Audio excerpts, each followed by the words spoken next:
getting a little bit past the font check slides here, I think, eventually. That's very exciting. Sorry, we have a ticker thing that tech team, if you could get onto that. Good morning.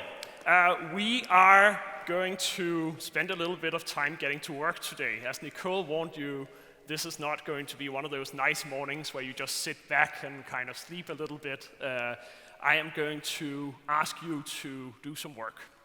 And specifically, we will start with an old idea today. You're going to hear a lot of new ideas in the next coming, both today and, of course, in the main forum. But we will start with a much older idea, namely this idea of solving the right problems. That's something we have spoken about for a long time. Peter Drucker, of course, talked about it, before that Einstein. And this concept, if you know it, of solving the right problems, of reframing, this actually harks back from the empirical evidence for this. It actually comes back all the way back from the 70s, where the gentleman you see here, the Hungarian psychologist Mihaly Csikszentmihalyi, some of you will know from his work on creativity and flow theory. What he and his collaborator Jacob Getzels did was to go out and try to study what people who were good at basically innovation, creative thinking, doing things differently, what they did in their process that was different from what most people do when they're faced with a problem. And I'm summarizing here a lot of research since, but the core idea is really that most people, when they face a problem, well, they grab that problem and then they rush into the solution phase. What the subjects of the research into problem solving and reframing, what they did differently was basically two things. They went in when they faced a problem. First of all, they said, wait a second, before we jump into action, let's just be clear on what the problem is. And then, crucially, they did one more thing, and this is where the reframing comes in. They took a little bit of time to go in and say, is there a different way of looking at the problem itself? Is there another way of thinking about what we're looking at here, what's going on in this situation? We've known about this for more than half a century. And yet, if you look at how good we are at this today, that's not as happy a picture as we might have liked. I went in 3 years ago and asked 106 C-suite characters, CEOs, board members, chief marketing officers, and so on, how big of an issue this was in their companies. 85% of them came back and said, in our organization, we tend not to be that good at solving the right problems, and that tends to cost us a lot of time and money when we're running down the wrong garden path, if you will. So what I'm going to do today, I'm not going to give you a talk about this, because in a sense, this is not an intellectual challenge. You can explain this to somebody in 30 seconds. This is a craft. And what I'm going to do is to take you through 2 exercises that will give you a crash course in how to rethink or reframe a problem. The first one, we'll do it together. And the second one, you'll get an opportunity to discuss with some of the people here in the room one of your own challenges that you're facing at the moment. So that's what's on the menu. And the first one we'll start with, that's a classic. It's called the slow elevator problem. Now, what I'm going to do is I'm going to share a problem with you. And then I'd like your help in trying not to solve the problem, but in trying to rethink what the problem is, trying to come up with different ways of looking at the problem itself. And the problem is, you happen to own an office building, and the tenants in this building, they happen to complain at the moment about the elevator. It's slow, they have to wait, it's annoying, it's old. And now several of them have come to you and said, if you don't fix this problem with the slow elevator, we are going to take away your late night license. We're going to break your leases. And the problem you'll see here, this is not neutrally, doesn't come to you neutrally. Like problems in the real world, somebody has already framed it for you. They come to you and say, the problem is that the lift is slow. Now, if you get trapped in that framing, that's when people jump into solution mode and think about, oh, great, well, we can make the elevator faster. We can put in a more powerful motor, upgrade the algorithm. We can maybe, do we have to go out and buy a new elevator? The core concept in this method is to pause this process, even for a few minutes, and try, before you go into solution mode, try to come up with different ways of looking at the problem itself. So I'd like your help in that. I'll put down here the first one, which we have here. The problem is that the elevator is slow. And as you see here, that's kind of taking us in the direction of how do we make it faster. Who can come up with another way of looking at the problem, another interpretation of what might be going on here? Yes. Oh, Dr. Kotler, fantastic. Slowness is a state of mind. And if you can distract them while they're waiting by putting a mirror... Fantastic. Look, it solves the problem. Amazing. So this is a state of mind, right? As Philip just said here, and what you're suggesting is a solution, namely we are going to put up a mirror to distract people to get themselves. Great way of looking at it. What else? Other ways of looking at the problem. Yes, sir? People do not get quick enough where they want to go. Right. There's an issue here. It's a different way of looking at it, that they need to be somewhere at an important meeting, and it's not quick enough. It's not the speed as such, it's that they're late for something important that they're not getting into. One more. More ways of looking at it. Yes? Too many people have to go to other floors. What's going on with the usage of this elevator? Is there a lot of interdepartmental stuff? Are there salespeople that are on the top floor that have to run in and out all the time? What's going on here? More framings. Klaus? People are lazy, yeah. So at the hospital in Copenhagen, they have motivational statements at the stairs, at the floor, saying, if you don't spend time for exercise today, you should make time to be sick tomorrow. So this is kind of a different perspective. People are lazy, and it sounds like the Copenhagen hospital have kind of figured out a motivational campaign here. I actually know a doctor there. Whenever I visit him, his office is on the 12th floor, and he insists on taking the stairs with me all the way up. I visit him very rarely for that reason. More framings. Other ways of looking at this problem. Yes, sir? Making it more enjoyable. So you're saying the problem here is it's kind of boring, right? And is there something we can do to make the process more enjoyable or whatever it is? Right, another framing, more.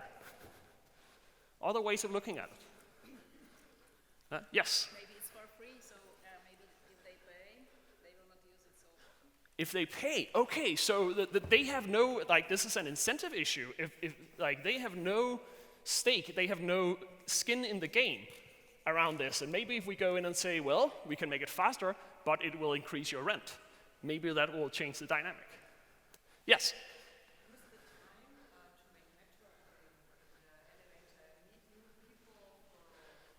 Interesting. Reframing their perception, instead of kind of standing there and being grumpy, like that they don't spend the time well, this is an issue of how to spend the time.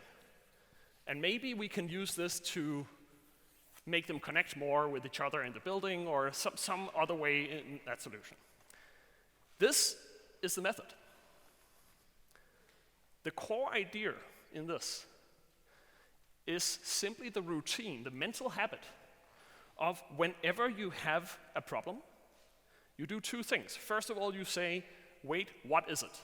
Let's just be clear on what the problem is.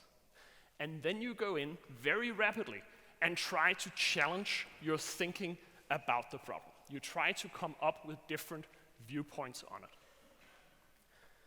I'll invite you to notice a few things about this particular exercise. First of all, and perhaps most crucially, the speed. We have frameworks, since we've looked at this for 50 years, we have frameworks for problem diagnosis, but many of them are too cumbersome.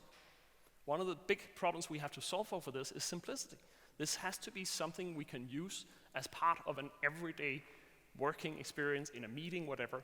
And to that extent, it can't actually last too long. So the duration I've taken you through here, that's actually what it might look like in the real world as well. Some very rapid kind of trying to think in a concentrated way about the problem.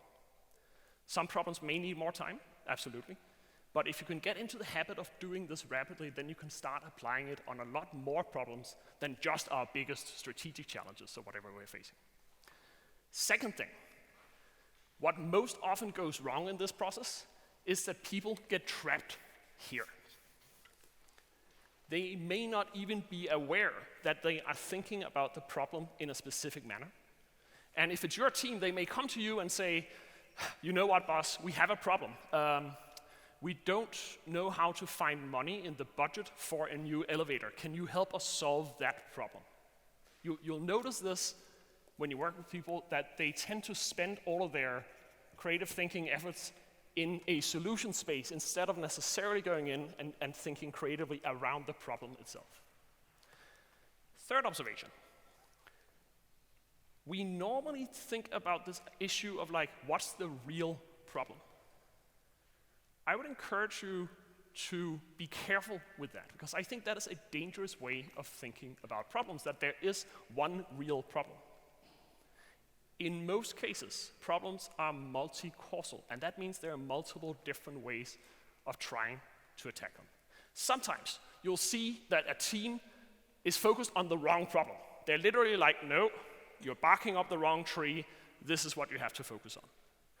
But more interestingly, sometimes you'll see that they are working on a right problem. This might work if they went out and bought a new elevator. Only there might be a better problem out there to solve. There may be a different way of thinking about this that will allow us to do things much faster, cheaper, more efficiently, better than the competition, or whatever it is. I think the classical example, and you heard that here just from Philip Kotler, it's this one, right? That when you think about what happens if the issue is the weight, what happens with a mirror is basically people go, oh, I'm busy, oh, that's beautiful. And they forget time. Now, the mirror is not the solution to this, because that might not work if the real problem is that they are late for a really important meeting. But it is a very memorable example of the idea that sometimes by rethinking what the problem is, you can come up with a better solution than the one you'd arrive at if you got stuck in the first problem frame. Yes, please. Is there any way out anyhow? It's nice to reframe the problem and so on, but at the end of the day, you have to make the elevators faster, because otherwise you won't solve the problem. Well, that depends. Let's say the problem is that, some solutions do involve making it faster, but there's lots of examples of solutions that don't. For instance, let's say the problem is that it happens at 12 o'clock, because that's where everybody goes to lunch. That's where the crunch time is. You could make the elevator faster, or you could spread out the lunch breaks so you didn't have the peak demand. This depends on the problem, but the core thing is that if you don't go through something like this process, you may never discover it. Okay, go ahead.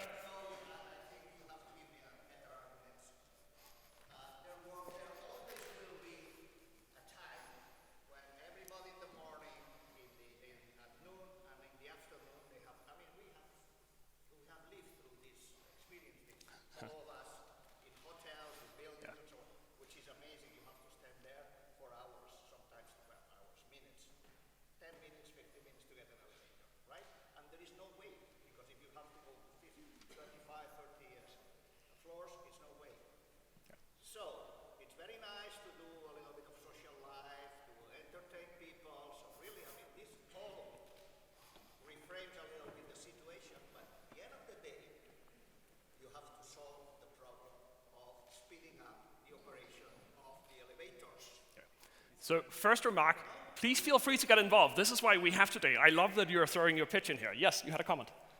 Interesting enough, this is a typical problem Of of software development. software development, yes? That super programmer go exactly this way. And for example, with the elevator, you have a simple solution, or one solution would be if you have several elevators,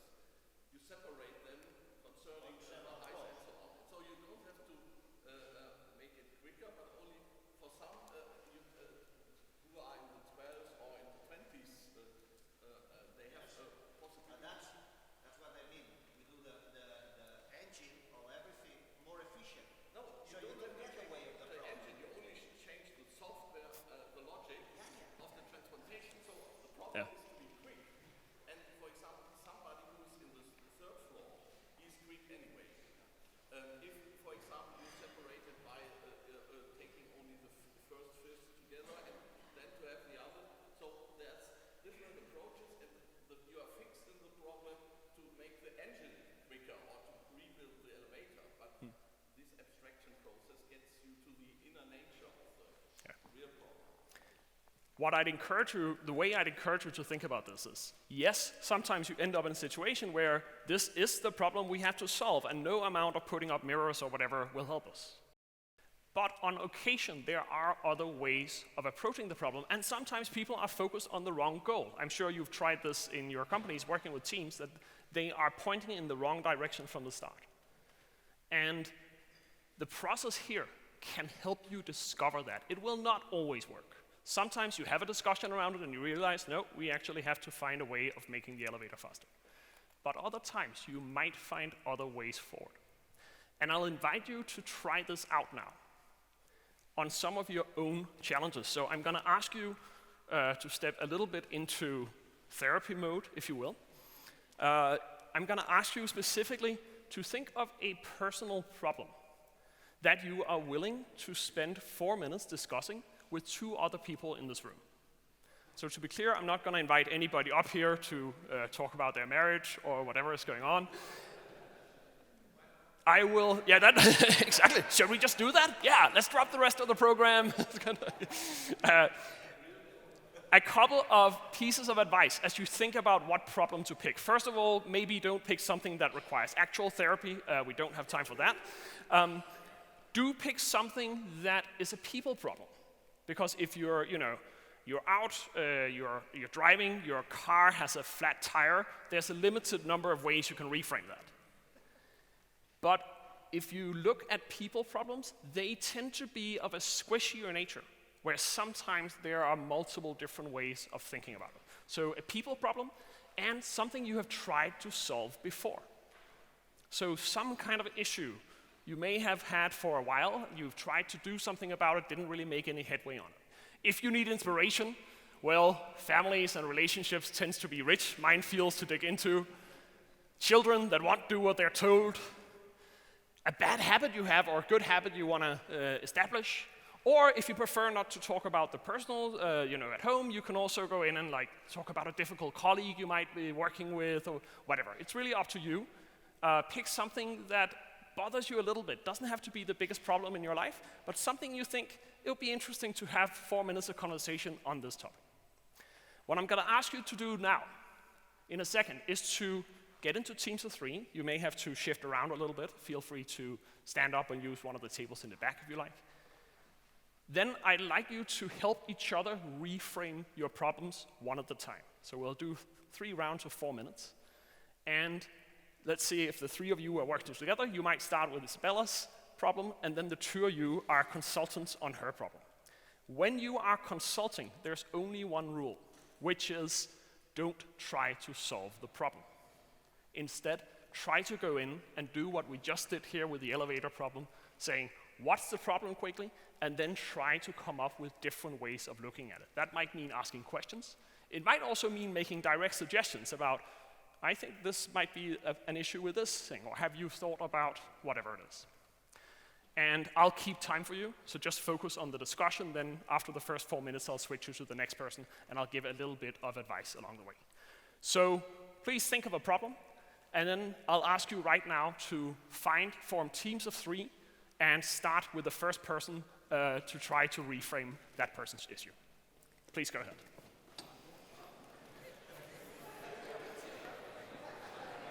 What you are probably experiencing right now is that this is a little bit of a strange conversation.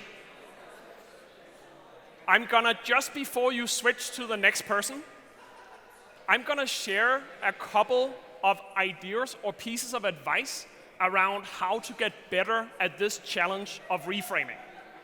So what I'm gonna list here quickly, I'm gonna list 5 perspectives that you can try to take if you find the reframing part difficult. First of all, there are 2 different ways of thinking about reframing when you have a problem. And what I encourage you to try to do, it is what is called breaking the frame versus getting sucked into or delving deep into the initial frame. What people are relatively good at is the idea once they have a problem put in front of them, delving into the detail. Let's figure out exactly why this elevator is slow. The sometimes more powerful perspective to take is when you try to step away from that perspective and ask the question, wait, is the elevator actually slow? Or is this something completely different? Is this a ploy to decrease the rent? Why do these complaints start now? Have they just gotten a new supervisor that they all hate? And suddenly, like, this comes up as a symptom of something else that's going on. So trying whenever you have a problem, instead of automatically delving deep into it, try to take a step back and see if there's a completely different way of thinking about it that doesn't have to do with the first way you frame the problem necessarily. In order to find that, looking in the mirror, and with this I don't mean the elevator in mirror, but the idea of questioning your own role in the problem. When we have a problem, we tend to think, I am the innocent victim, and these idiots over here are creating trouble for me. Sometimes we are playing a part in creating the problem, whether leadership, whether it's parenting, whether it's something else. Typically, we are somehow contributing to the problem through our own actions. This can be a painful look to try to take. It can also be quite powerful. Challenging the goal, thinking about what does success look like? What are we really trying to achieve? And is there a different way of thinking about what a good outcome might be in this situation? Going in and examining bright spots. A bright spot is a positive exception. So if you always had a problem, only there was one day where the problem wasn't as bad or where it wasn't really there, what was different about that day? Trying to look for, again, positive exceptions. And finally, thinking about the other people who are involved and trying to understand what is their problem. What is the issue that they are trying to solve for? What are their goals, their views of the world? That's something we aren't always as good as we necessarily should be. I'll leave these up here. I'll invite you to continue to the next person and try to take on their problem of reframing that again for 4 minutes, and then I'll switch you to the third and final person after that. So please feel free and switch to the next person. So I am afraid that therapy time is now over. And what I'll ask you to do is not to share the problems you just discussed. What I'd like you to tell me is a few reactions as to this method. You have now tried, all of you, for a few minutes. Sorry, getting proper sound? We are not too far away from getting to the next speaker, which is Aviva, who's sitting here.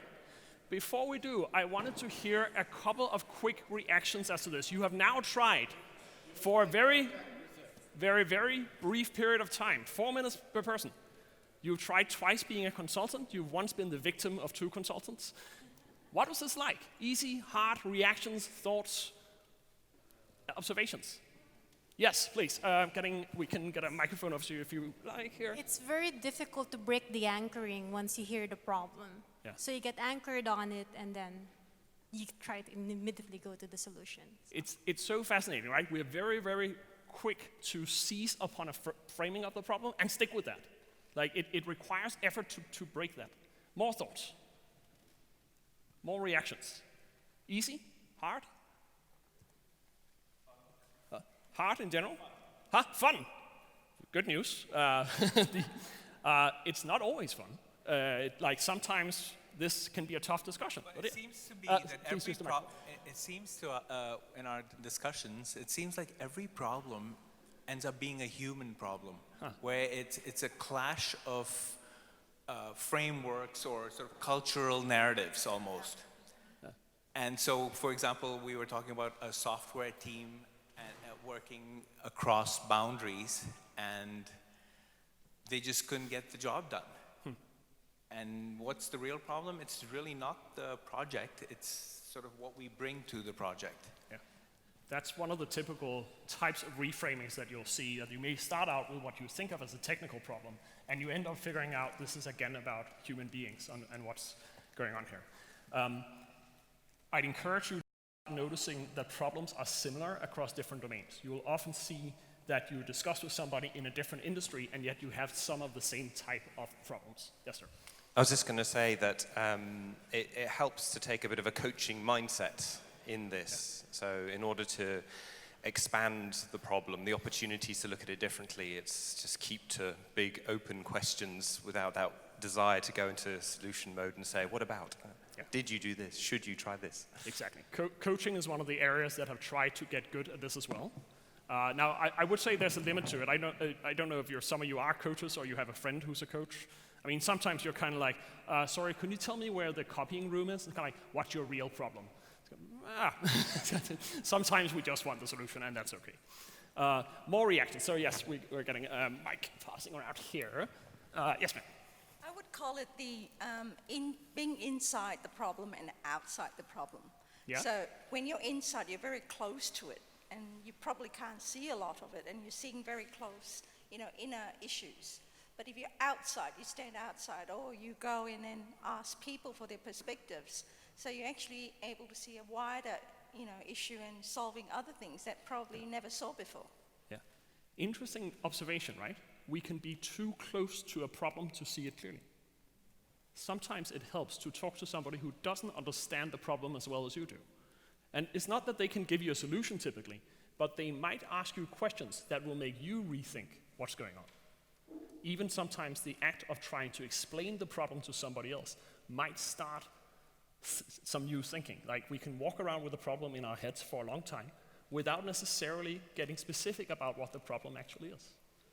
So that's one of the things I hope you get from the session. More reactions? One or two additional comments? Yes, sir. I'm still skeptical. This is... No, not at all, not at all.